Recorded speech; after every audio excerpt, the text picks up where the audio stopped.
Во времето после Втората светска војна Шкода мораше наново да ја стекнува својата репутација, во што голема улога одигра моделот 1000 МБ.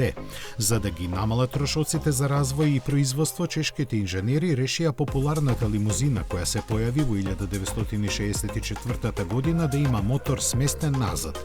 Иако од денешен аспект оваа изгледа застарено решение, тоа тогаш беше модерно и применувано од неколку европски производители. Симпатично обликуваниот седан имаше самоносечка каросерија и независно ослонување, а како што ознаката кажува, агрегатот располагаше со 1000 кубни сантиметри.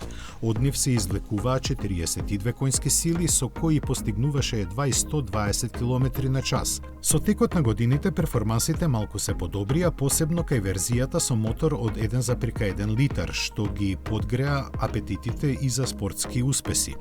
Од 1969 година Шкода во новоизградената фабрика во Млата Болеслава произведе 443.000 примероци од овој модел. Дел од нив беа пласирани и во странство, не само во комунистичките земји, некои отидоа дури до Австралија.